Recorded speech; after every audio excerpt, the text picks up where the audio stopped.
안녕하세요, 윈블맨입니다. 2024 US 오픈 남자 단식 우승 트로피의 주인공은 세계 1위 야닉 시너였습니다. 시너는 강한 포핸드와 놀라운 백핸드 수비, 그리고 88%라는 높은 첫 서브 득점률로 경기 내내 흐름을 주도했는데요. 3세트 3대5로 끌려가기도 했지만 막판 4게임을 연달아 따내며 프리츠를 상대로 세트 스코어 3대0 완승을 거뒀습니다. 시너는 US 오픈에서 우승한 최초의 이탈리아 남자 선수가 됐는데요. 3주 전 신시내티 오픈 우승에 이은 2대회 연속 우승이자 11연승 행진을 이어갔습니다. 신원은 지난 몇 달간 쉽지 않았다며 이번 우승은 정말 큰 의미가 있다고 밝혔습니다. Different because I had more, maybe a bit more pressure this time than in Australia. So I'm happy how I handled this one, and yeah, I'm just excited to have this trophy with me. It was, and it's still a little bit in my mind. It's not that it's gone, but when I'm on court, I try to focus about the game. I try to handle the situation in the best possible way. Communication with the team in practice courts, it was not easy, that's for sure. But in the other way, I try to stay focused, which I guess I've done a great job. Also mentally staying there every point I play, and that's it.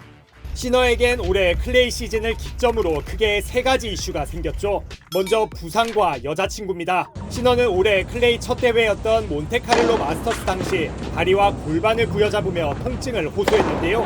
바로 이어진 마드리드 오픈에서 결국 고관절 부상이 도지며 자국에서 열린 로마 마스터스에도 출전하지 못했습니다. 비슷한 시기에 시너는 안나 칼린스카야를 만나기 시작했죠. 응원도 많이 받았지만 동시에 시너가 질 때마다 여자친구 때문 아니냐는 지적도 나오기 시작했는데요. 이런 여론은 특히 윈블던에서 두드러졌습니다. 칼린스카야의 경기를 관전한 뒤 다음날 8강에 나선 시너는 어지럼증을 호소한 끝에 탈락했는데요. 이후 휴식이 필요하다며 칼린스카야와 짧게 휴가도 다녀왔는데 되려 편도선염에 걸리며 올림픽까지 출전 포기하자 여론은 급속도로 악화됐습니다. 그래도 신시내티 오픈을 우승하며 2가지 논란은 잠재우는 듯했으나 곧장 고관절 통증이 다시 도져 시너는 여러 검사를 받은 뒤 US 오픈 출전을 감행했는데요. 무엇보다 US 오픈 직전 도핑 논란까지 불거졌죠.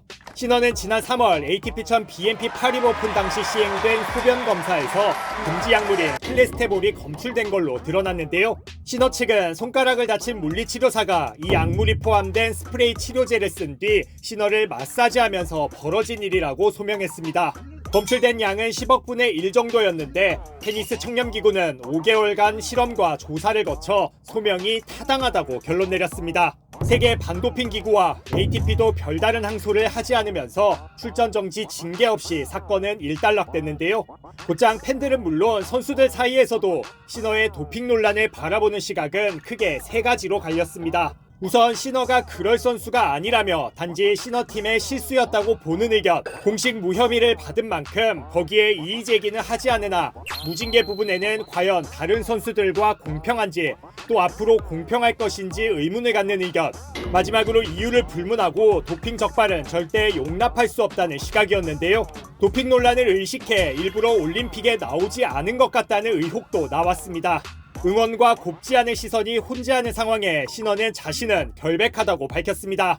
타인의 견해까지는 자신이 어떻게 할 수 없다며 US 오픈에서 그저 묵묵히 자신의 할 일만 하겠다는 각오를 밝히기도 했습니다. 당장 결승 상대였던 프리츠도 진실은 시너의 팀만 알 거라며 못마땅한 눈치였고 이번 대회 리포터로 나선 니키리오스는 온오프라인을 가리지 않고 2주 내내 시너에게 집중 포화를 퍼부었는데요. 여자친구, 부상, 도핑 논란까지 현재 진행형 이슈들을 모두 안고 대회에 나선 만큼 시너에게는 무조건 우승이 필요한 상황이었습니다. 결과적으로 고관절 통증을 안고 뛴 대회에서 여자친구가 지켜보는 와중에 특히 홈코트 응원을 등에 업은 선수를 상대로 무결점 우승을 해내는 전혀 긁히지 않은 모습을 보여준 건데요. 빌랜더, 페더러, 조코비치에 이어 오픈 시대 이후 역대 4번째로 한 해 호주 오픈과 US 오픈을 석권한 남자 선수로도 이름을 올렸습니다. 특히 2위와 랭킹 포인트도 4,000점 넘게 벌리면서 세계 1위 자리도 공고히 했습니다. 그동안 시너, 조코비치, 알카라스로 오래 이어진 랭킹 톱3도 이번 대회를 통해 새로 재편됐습니다. 시너, 즈베레프, 알카라스인데요.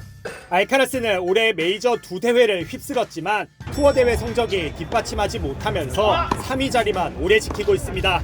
지난해 US 오픈 우승자였던 조코비치는 올해 3회전 탈락으로 세계 4위로 밀렸는데요.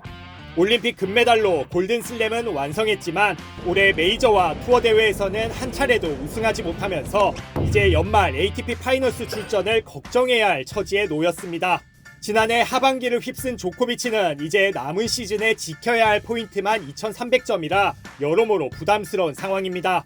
마지막 메이저까지 마무리되면서 올해는 무려 22년 만에 메이저 대회에서 빅3 이름을 찾아볼 수 없는 해가 됐는데요. 메이저 결과로만 보면 시너와 알카라스의 양강체제가 된 상황, 혼란한 와중에도 굳건한 모습을 보여준 시너와 숨고르며 하반기를 벼르는 알카라스가 기세를 이어갈 수 있을까요? 아니면 심기일전한 조코비치가 다시 하반기를 휩쓸까요? 여러분은 어떻게 생각하시나요?